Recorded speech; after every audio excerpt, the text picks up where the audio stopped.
El 25 de julio del 2025, o sea, en este año, la policía ingresó a la vivienda de Matías Alejandro Jurado, que se encontraba en el barrio Alto Comedero en Jujuy. Dentro de la casa, los investigadores encontraron restos humanos, fragmentos óseos, ropas manchadas, zonas quemadas y bolsas negras.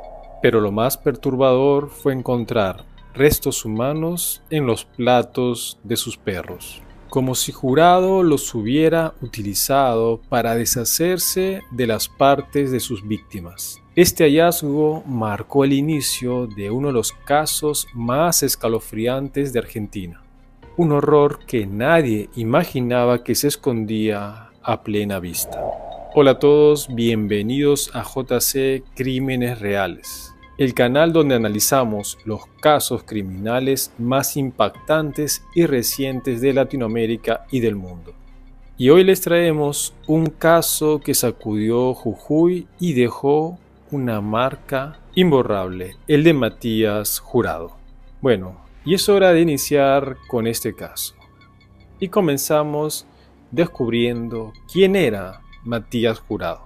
A ver, él vivía mejor dicho, en el barrio Alto Comedero, en la ciudad de San Salvador de Jujuy, Argentina.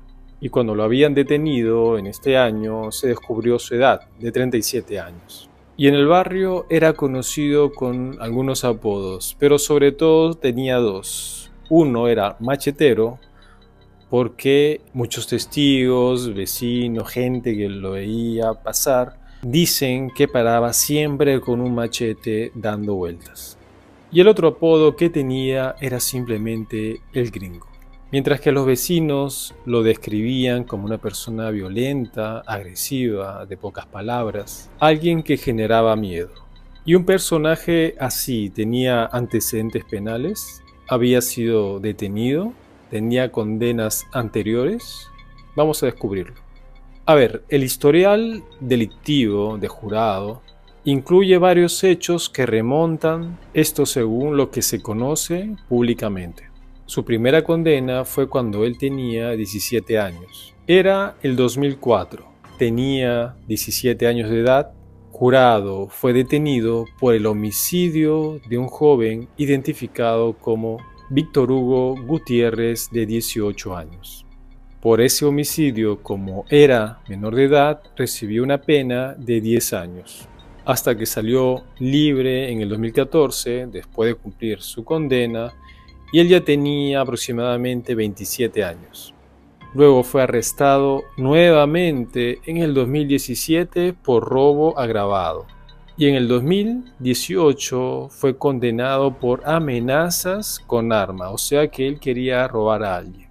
Esa condena fue por 3 años y 4 meses y luego le dieron o lo liberaron ya en el 2020. Y así como hemos visto, Jurado tenía un largo prontuario. Amenazas, robos, agresiones, usos de arma blanca, algo que generaba terror también en los vecinos. Y ahora vamos a descubrir cómo era el lugar donde él vivía, o sea, su barrio. A ver, Alto Comedero es uno de los barrios más grandes y poblados de la ciudad. Se estima que reúne un porcentaje importante de la población urbana. Y hay diversos sectores del barrio como las 150 hectáreas, las 30 hectáreas, las 41 viviendas, entre otros, que han sido mencionados por varios vecinos como zonas de abandono, falta de presencia policial, falta de iluminación, falta de mantenimiento, lo que favorece mucho al surgimiento de la violencia, de robos, peleas nocturnas, uso de drogas, en fin.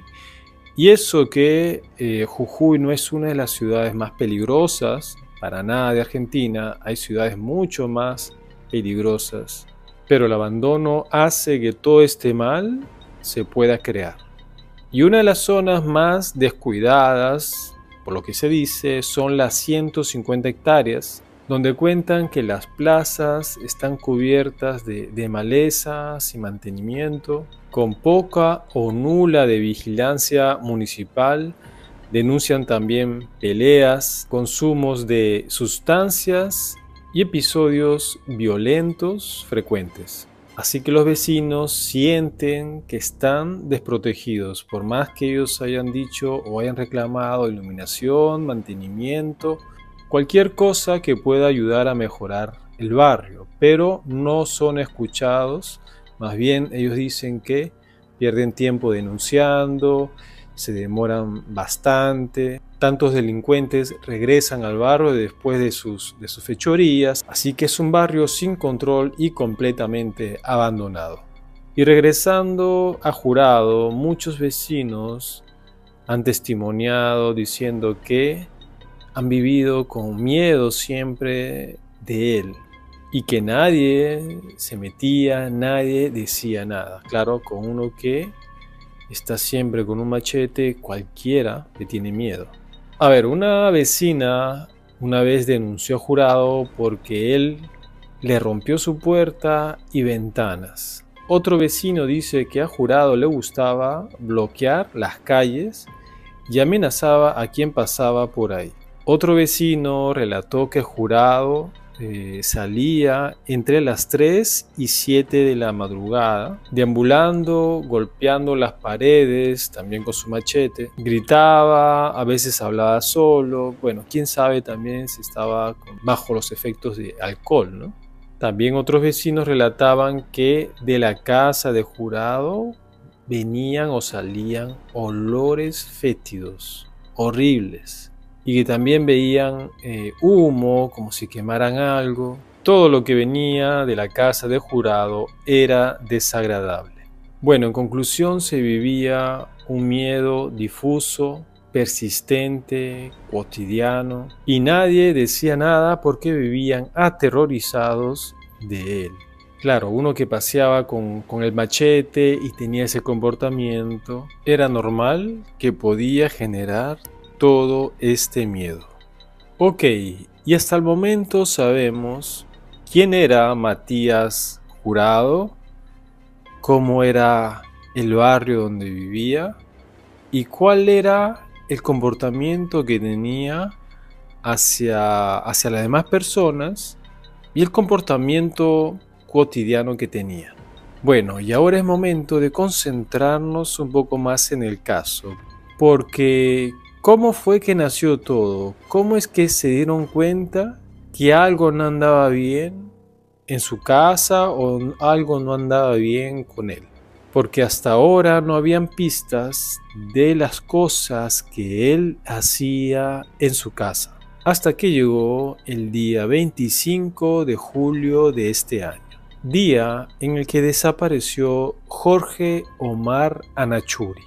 Un hombre de 68 años que fue visto por última vez con Matías Jurado. Y según la filmación se ven a los dos que subían en un taxi. Y esa fue la última imagen que se tiene de él antes de su desaparición. La familia de Anachuri ese mismo día 25 se preocupó y comenzaron a buscarlo, pero sin éxito. Hasta que el día siguiente, el 26 de julio, se hizo la denuncia formal por desaparición. Esa desaparición despertó sospechas, especialmente porque Anachuri presentaba una discapacidad motriz y era una persona vulnerable, algo que obviamente lo hacía más expuesto. A ver, ¿y cómo fue avanzando la investigación? ¿Cuál fue la pieza clave? Para empezar, esa grabación donde se ve a Jurado y a Anachuri fue fundamental. Y además, el chofer también declaró y dijo que dejó a Anachuri en la casa de Jurado. Y eso permitió localizar la vivienda exacta en el barrio Alto Comedero. Y también el celular de Anachuri emitió una señal cerca de la casa de Jurado, lo que reforzó la hipótesis de que fue llevado allí. Así que estos indicios fueron suficientes para que la Fiscalía solicitara un allanamiento urgente. Y ahora vamos a ver cómo fue el allanamiento, que se llevó a cabo a fines de julio y comienzos de agosto. Varias notas mencionan que ya sea policías y fiscales ingresaron a la vivienda alrededor del 31 de julio hasta el 2 de agosto. Y al ingresar, las autoridades no se imaginan qué fue lo que encontraron. Parecía un escenario dantesco porque habían restos humanos, huesos, fragmentos de piel, cartílagos, mancha de sangre, ropa dispersa, partes anatómicas severas. Incluso se mencionó en algunas fuentes que citan el allanamiento una nariz entre los restos. También incautaron objetos y elementos que parecen indicar intento de ocultación. Herramientas, palas, una carretilla, bolsas negras, recipientes con rastros de combustión, evidencias de algunas cosas quemadas también, algunas quemadas en el patio, ropas quemadas, ollas, utensilios de arma blanca, cuchillos, machetes, sierras, etcétera, etcétera, etcétera.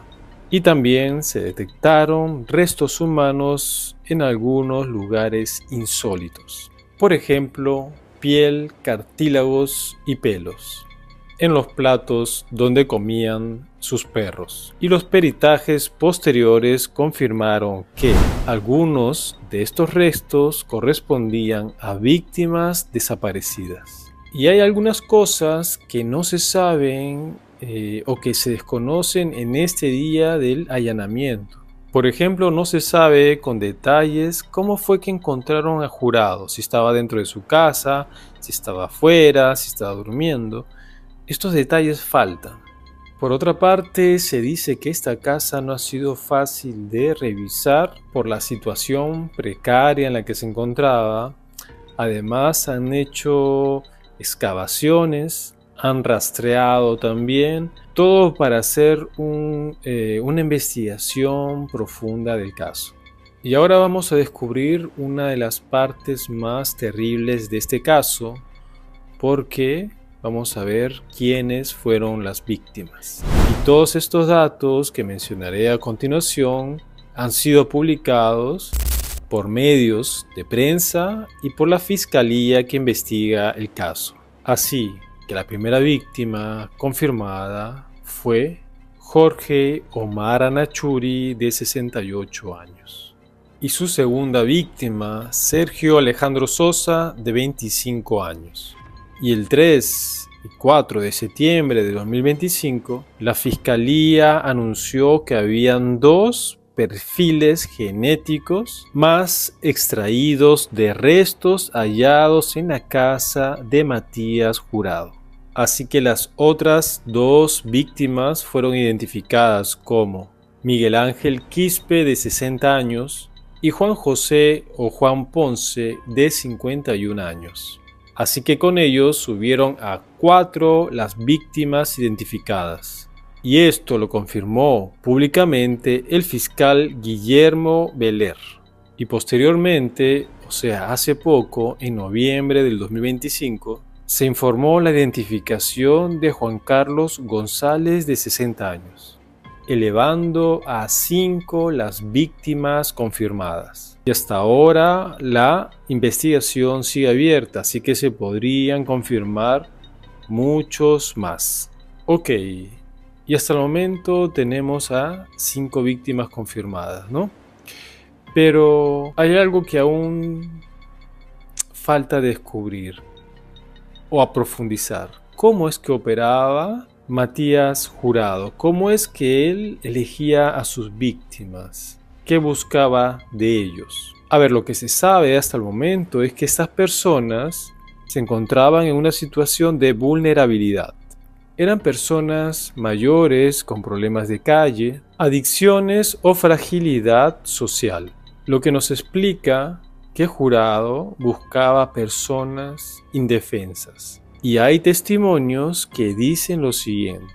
Dicen que Jurado ofrecía ayuda, refugio, bebidas o algún tipo de trabajo informal para ganarse la confianza de sus víctimas. Por otro lado, aclarando el tema de los perros, donde se dice que él los utilizaba para eliminar las evidencias, esto no está completamente confirmado. Está aún en investigación, es simplemente algo que se dice. Ya el tiempo lo dirá si es que era así o no. ¿Y qué es lo que se dice del perfil psicológico de Matías Jurado?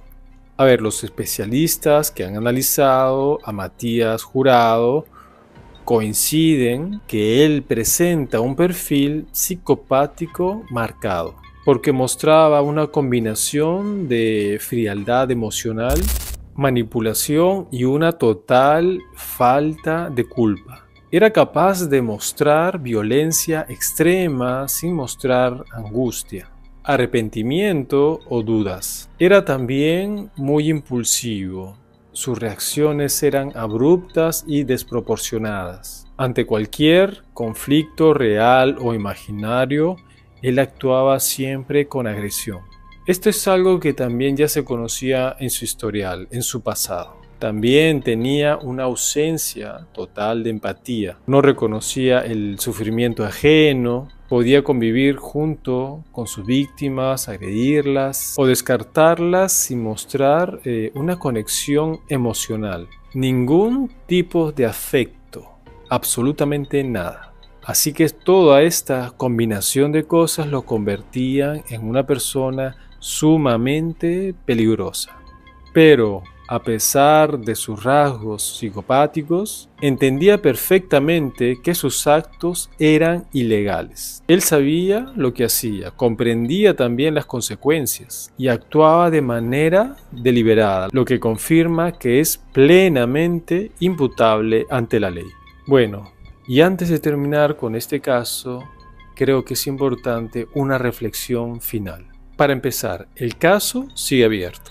Quedan restos sin identificar y víctimas invisibles. Preguntas que deja la sociedad. ¿Cómo un hombre con antecedentes de homicidio quedó libre? ¿Cuántas vidas más podrían estar en riesgo?